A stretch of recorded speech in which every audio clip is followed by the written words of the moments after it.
Bu ufaklığı yakalayamadım maalesef. Diğer üçü şu an kutuda. Bu kez farklı bir şey yapacağım. Evlerini komple monte edeceğim oraya. Hatta suluklar için de yanına yer yaptım. Birazdan suluklarını da takacağım. Bu şekilde daha kolay adapte olacaklardır bulundukları ağaca, bulundukları bölgeye. Hızlı bir şekilde hemen bu evi daha önce polibonu bıraktığımız ağaca monte etmeye çalışacağım. Bu ufaklığı da zannedersem bugün yarın yine yakalayıp aynı şekilde diğerlerinin yanına bırakmış olacağım. Şimdi hızlı bir şekilde hemen ağacımıza doğru geçelim. İşte ağacımızın yanına geldik. Ufaklıklar sağ salim geldi. Hızlı bir şekilde hemen ağaca montajını yapacağım. Tabii öncelikle merdivenle çıkıp bir bakmam lazım en uygun nereye monte edebilirim o yuvayı diye. Emin olun çok daha sağlıklı olacak onlar için. Uzun süreli kullanmayacaklar. Hemen aklınıza şey gelmesin ya işte yağmura dayanıklısız vesaire diye. Değil arkadaşlar. Ola ki uzun süreli kullandıklarını görürsem hemen üst tarafına şöyle membran tarzı bir şey atarız ya da shingle tarzı bir şey atarız. Kapatırız. En azından yağmura karşı da dayanıklı olur.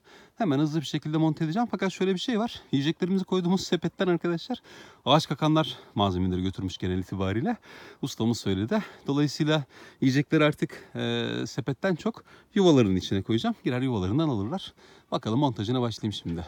İşte yuvamızın montajı tamamlandı. Şimdi ön taraftaki ızgarayı açıp üstteki bantı da söküp sincaplarımızın çıkmasını seyredeceğiz.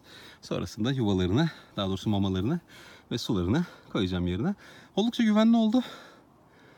Diğer yuvalarımız da yukarılarda. Bonibon'u göremedim. Umarım buralarda bir yerdedir. Ama geniş bir alan, ufak değil. Muhtemelen çevreyi keşfediyor da olabilir. İlk panik durumunu, ürkekliğini atlattıktan sonra eminim ki sesime de tepki verip yanıma uğrayacaktır. Bakalım şimdi şu vidaları çıkartıp sincaplarımızın çıkışını bir izleyelim. Izgarayı çıkardım ama tabii ki ürkek canlılar. Yaklaşık da bir yarım saatlik yoldan geldik. Dolayısıyla sinip kaldılar. Böyle pat diye çıkmalarını beklemiyorum ama herhalde birkaç dakika içerisinde çıkacaklardır. Güzel oldu arkadaşlar. Ağacımız üst taraflarında oldukça bol miktarda meşe palamutları var. Yeni yeni olgunlaşmaya başladı. Bu arada hala izlemeyen arkadaşlarımız varsa geçmişteki paylaşımlardan onlar için tekrar edeyim. Bol miktarda meşe palamudu lazım bize arkadaşlar. Özellikle henüz kahverengileşmeye başlamadan yeşil halindeyken, ham halindeyken bol miktarda meşe palamudu lazım. O şapkaları çıkık sadece palamutlar olacak şekilde karşı taraf ödemeli. Yani ben ödemeli şekilde bana gönderebilecek arkadaşlar varsa çok sevinirim. Detayları mailden ulaşan arkadaşlara bildirebilirim. Gerçekten çok iyi olur çünkü bol miktarda besim yaptığımız sincapımız olacak bu yıl. Tabii ki kendileri bulacaklar ama biz garanti alalım işe. Bıdışlar. Bıdışlar.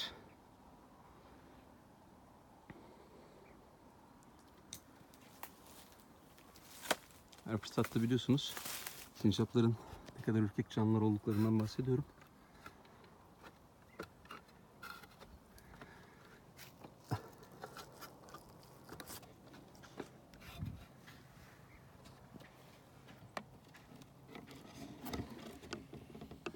Lan benim güzellerim. Hepsi sinmiş buraya. Hepsi sinmiş kalmış. Fıstıklar. Fıstıklar. Hiç çıkası yok bunların. Hiç çıkası yok bunların. Ne yapalım ben? Yemeklerini sularını da koyayım bari. Böyle bakalım çıkacaklar mı? Yoksa dediğim gibi çok ürküyorlar. Bayağı bir sürecek herhalde çıkmaları. Sağ salim çıksınlar arkadaşlar. Buradaki amaç onları çıkarken görmek değil. Onların hayatını garantiye almak. Burada en azından daha önce doğadan koparıldıktan sonra ki en uygun ortamı oluşturduğumuzu düşünüyorum. Burada rahat bir şekilde yaşayacaklardır. Endişeniz olmasın. Eğer çıktıklarını görürsem hemen videoya devam edeceğim. Merhaba. Sincaplarımızı bırakalı yaklaşık 2 gün oldu. Yuvalarında yoklar. Zaten burada olmalarını çok beklemiyorduk. Bıraktığım yiyecekler büyük oranda bitmiş. Ancak bu bize çok bir şey ifade etmez. Çünkü ağaç kakanlar, kargalar, hatta diğer sincaplar da yemiş olabilir. Ancak şurada gördüğünüz şu arkadaşlar sudaki azalma bize sincaplarımızın buralarda olduğunu gösteriyor. Çünkü bu suyu kemirgenler hariç başka bir şeyin içmesi mümkün değil. Ben dokundum baktım akıyor mu akmıyor mu diye. Suluğumuz da sağlam, herhangi bir sorunu yok. Ve sudaki azalma bize sincaplarımızın buralarda olduğunu gösteriyor. Maalesef ki evimiz henüz hazır değil. Elektrik bağlantısı bir hafta içerisinde yapılacak.